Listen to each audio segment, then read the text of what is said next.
So one day, so you're into the music, and you're also into your money because you have merchandise and you have items and things. So we have a couple of things here. So how did you even start this? Yeah, so we have some things. So like for instance, I have a brand called Win Beauty, and so I have things like eyelashes, and I also have like lip gloss. And so it's actually been really fire exploring that avenue of my merchandise because one, how I told you, like I'm the first woman to like kind of do it on this type of scale in the faith-based industry for being a Christian rapper. It's a lot. This is new. Like so, men, they're not selling lip gloss. And so for me, it was a lot of fun actually researching like the industry and like how to make products like that. Cause like, to me, this was very fascinating. I'm like, how do people get their logos like that? Like, are you doing this yourself? Like, and so it's really cool because I was able to research just partnering with like factories and like how that actually works online and contacting people like overseas and being able to like actually like negotiate prices and send them my logo, find the packaging, test out different products. And so it's actually a lot of fun. I actually enjoy doing that, and that's one thing I want to actually start teaching other people in the upcoming months. But yeah, with my products, it's been a lot of fun just playing a part in the actual aspect of making everything come to life, because a lot of people don't realize like a lot of the products we use every day, it's them working with manufacturers, sending the logos, and then they're able to ship it back over here. And like it's a huge industry that kind of just drives the United States like sales. And so it's been really fun. I'm really proud of our products. You know, it's a little fun, Win Beauty. And yeah, I think it's been really dope being able to be an artist who's able to expand in that aspect as well with their merchandise and their products. Already may have a business. What are some key things you would suggest, business owners or people looking to become business owners do in order to make sure they're bringing in that revenue and keeping that capital and things of that sort? I recommend businesses be an accountant. Get that LLC, get that business bank account, but you also, the business bank account, the LLC are two of the basic foundational things you want to accomplish. But once you have that business bank account, take it a step further. You need an accounting system that is going to show you what your total revenue is. What is your total expenses? There are free options out there available. I told like my beginner clients, Wave app or Wave Accounting. It's free. You connect your business bank account and it brings in your transactions into the program, and then you're able to categorize them. So if it's advertisement, you select that, categorize that as advertisement. Or if it is supplies, you mark it as that. That way, you can use this information to make business decisions. Did I meet my advertisement goal for this month? I wanted to spend 25% of my profits on advertisement. You look at your reports, that will let you know, yes, I hit that goal. Or how do you know how much you brought in? You can't always just look at your bank account because sometimes you already spent that money. But how do you know how much that came into the building or came into your account if you are not viewing your financial reports? So download those apps like Wave Accounting, QuickBooks if you are a more experienced business. Figure out the accounting aspect, and if you don't want to deal with it, cool. Hire professional people. There are professional, affordable people here that's willing to help you, willing to like just train you and get it all set up. So take this step further to figure out the financial side of things. Like a lot of business owners are not understanding on a personal side, but you don't want to take those habits into your business. Learn, because it's like small practical tips that we can give you, and you'll be like, oh, is that all we do? Okay, cool. It's just about asking for help and being willing to start learning. That's good, that's good. So with your transition from Cleveland to Atlanta, how was that? I can imagine there may be some nervousness going on, maybe even some fear, I'm not sure, but how was that transition and how did that whole process look, and did you like plan ahead, especially with the financial aspect on there? So I'm gonna be honest, that probably had to be one of the most hardest things I've done. I'm leaving consistent money. I'm booked every weekend. I'm leaving friends, I'm leaving family. I'm just all around just leaving home. My mom's side, I have some family that live in Georgia, but y'all know how that go. They ain't like immediate and my cousin, like I only see y'all once a year, maybe. So the first couple of months into me being there a year, I was depressed. I was sad. Only because it wasn't like I could call my homegirls like, hey, come to this gig with me, or I felt alone, you know, but I hopped up and went. I knew I wanted to go, but I wasn't financially ready. I wasn't mentally ready. I just knew that if I kept telling myself like, yeah, I'm gonna go. Yeah, girl, I'm gonna move. I wasn't gonna move. So I had to just go. Shout out to my man. He sat up and wrote down every financial last thing on a whiteboard and was like, well, this is what you gotta do, this is how much we gotta save, and this is how everything needs to be broken down. And I'm just sitting there like, maybe I could put it off another month. But he like, nah, let's go. So I just had to pick up and go, because if I just kept talking about it, I wasn't gonna be about it. And I could honestly and truthfully say to y'all right now, with me being out there a year and a couple of, almost 2 years now, I'm just now getting to the point to where I feel like it's starting to feel like a home. Because moving from somewhere that you've grown up your whole life, moving is not easy, it's not cake. I had to start all over. But I had that hunger because I started to feel like here, I was getting stuck. I'm doing the same gigs every weekend. I'm seeing the same people. I'm going to the same kick-its, the same parties, making the same money. And granted, great money, great fun, love the people, love the kick-it. Nobody parties like Cleveland. Let me let y'all know that right now. But it was just like, I just had to go. I started to feel stuck, and I knew I wanted to reach another level, and I knew I wasn't gonna reach my fullest potential staying at home. But I tell everybody, accomplish what you need to accomplish here first. Accomplish what you need to accomplish at home, because it feels 10 times better when you come back. I get to do stuff like this. You know what I'm saying? Like, that's dope, being able to talk about my journey, but just make sure that you're ready. I definitely said I would have been a little bit more financially ready. I would have waited a little longer for that. But as soon as I got out there, I got to it. I had to make it happen, because it was just awesome. Like, Mrs., you know, this is what you wanted. This is what you prayed for. Get out of the bed, girl. Open up the window and get some sunlight. Like, it wasn't easy, but I'm blessed that I've been able to get the opportunities that I know I wouldn't have been able to get here at home. But I will also say this, like I was telling you, Cleveland probably got some of the most normal people on the planet. I don't really think y'all think that now because we stay here, but Cleveland got some of the most normal people in the world, okay? Because Atlanta is different. I can imagine. So Wande, okay, she's talking about, I hear you, I totally hear you. And just about mental health, we're becoming more aware about mental health. So as far as you just going into this industry, how has the industry may have taken a toll on your mental health? How has your support system looked throughout those things?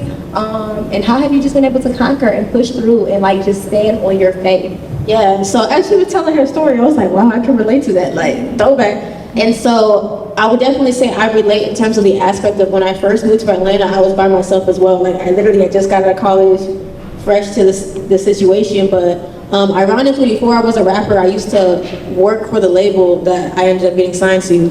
And so it's really funny though, because during that period, it was really challenging for my mental health, because I was working for people who were living out the dream that I like wanted for myself and that I saw for myself. And so it was very challenging, because every day I got up, it was like, how much do you really want this? Like, do you really believe in yourself?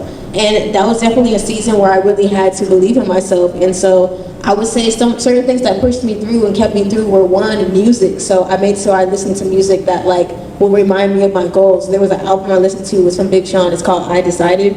And so in that album, he talks about like, I decided that I'm gonna chase my goals. I decided that I'm gonna stick to the plan and do what I said I was gonna do.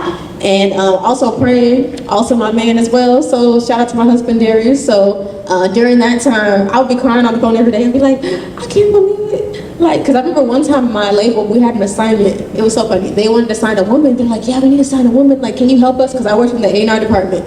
And in the A&R department, your job is to find artists. So they're like, yeah, can you help us find a woman? And I was like, God, am I invisible? Like, what's going on? And so I think it was very trying for my mental health, because I was like, God, like, I really feel like he's telling me I'm supposed to be an artist, but it don't seem like it's working out right now.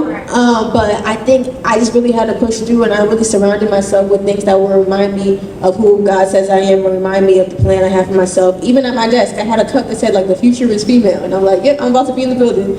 And so, yeah, and then just different events. So like small events, I'll pull up, and kind of like how she said, oh man, I can't call my friends from back home, because before, like in school, you know, you just pull up your friends like, hey, we're all gonna go, but I'm at this event by myself, and we just gonna have to do a good job. Exactly. Yeah, and so it definitely was a trying time, but I think it's really beautiful. So I think I actually, now that I look back at those times, you can actually treasure the journey, because they help develop you as a person. They help develop your character, because, you know, you see how people really are before they know that you're popping, you know?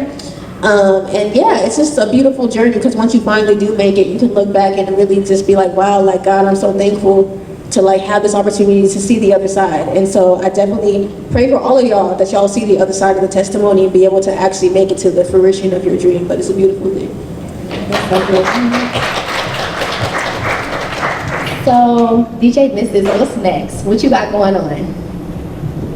I'm just trying to figure out how to get some more paper. But honestly, right now, I've been working close with BET Plus a lot. Doing a lot of interviews and red carpet, so I'm hoping to build a bigger and better relationship with BET, so that, you know, they try to put the homegirl on cable or something, because I need some TV shows. But I'm honestly right now, I'm just rolling.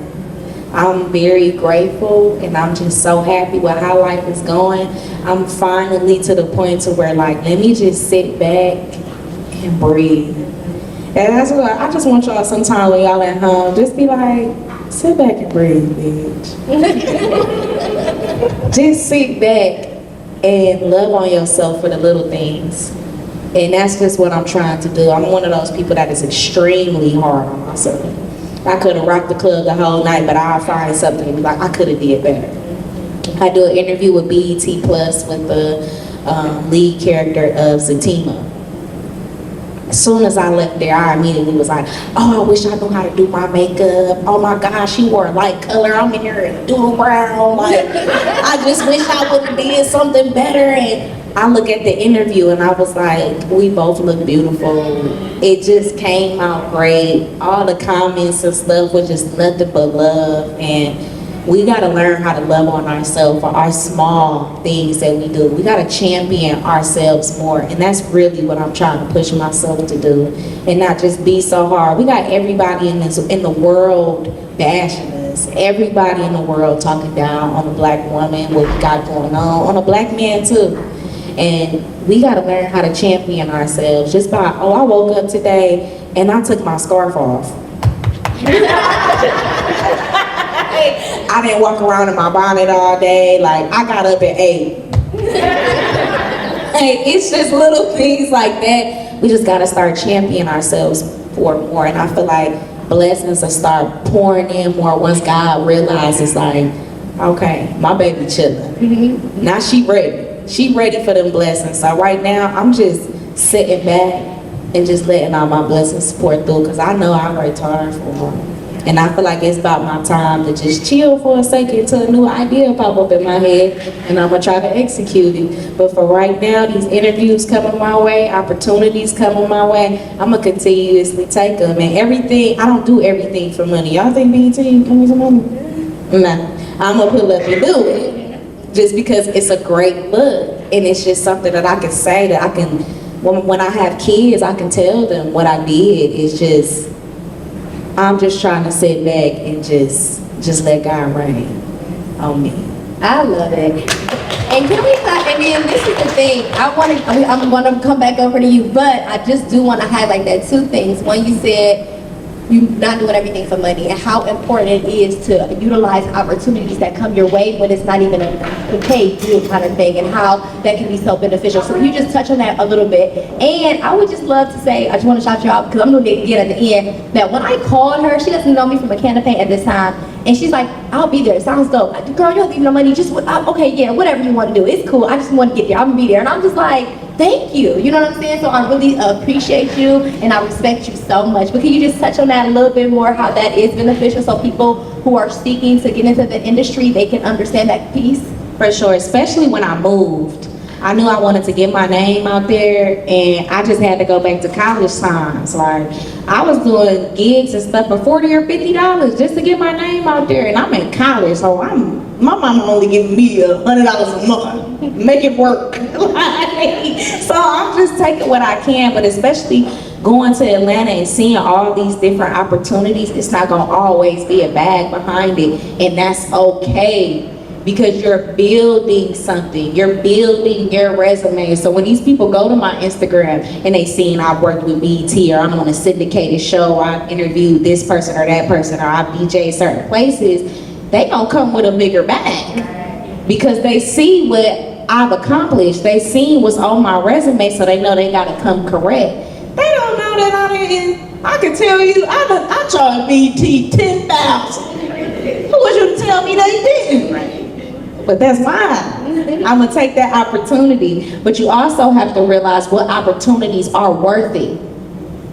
So it's just like, if you know you've been in business for 5 or so years, and somebody come to you with a person that, an opportunity that you know for a fact, like, girl, that's something I would've did when I'm just starting. Don't do it. Still know your worth at the end of the day. And just know what opportunities are meant and could benefit you in some type of way. And that's not every opportunity. Don't run yourself dry, because at the end of the day, we need money. We need things to live and things to move forward. So know your worth and know what opportunities are worth it. But every opportunity isn't gonna come with a dollar sign behind it. And that's cool and that's okay. Just take it. And when you're taking it, do that opportunity like you are getting paid. Because they're going to continue to ask you to come back for more. And when they come back for more, say you do it a couple more times, you can be like, hey, I got a contract, and you know, if you want to get something going, we can get something going. Let's sit down a business meeting, we can talk about pricing and stuff like that. And then they'll be like, you know what? You have done a lot for me. You came on time, you did your thing, you did it with energy. I would love to look at your contract. I would love to keep working for you. I would love to keep pushing you forward and put some money in your pocket. But you gotta know your worth. And then also is another thing, when it comes to pricing, know your pricing. I don't care if the pastor came to you and asked for a discount. No, pastor, I can't do it in the name of Jesus. I can't do it. So when it comes down to your price, you get the opportunity, know your price and stick to it. Stand on business. Because as women, we have soft spots in our heart for any and everybody. But we got to learn how to stand on business, big business, to let people know, like, no, boo, this is what I charge. Oh, I understand. My homegirl got a business, though. You can see how much she charge. Or I know somebody on Instagram, you can see how much they charge. That's like somebody like, can you carry my man? But I only got, and I only charge, yeah. So it's just, you gotta know your worth at the end of the day, and every opportunity ain't worth it. So you gotta know and sit back, like, is it really gonna benefit me, my brand, and my business for me to do this, or am I just gonna waste my time? Because everything don't need to be done, but you can do it. That's so good, thank you. So I can definitely add to that. So Savvy Girl Money also partner with brands. So I do brand partnerships, and my first couple brand partnerships, they'll say, well, how much to post on your page? I'll be like, okay. Started out like $50, and okay, you can do it for 24 hours.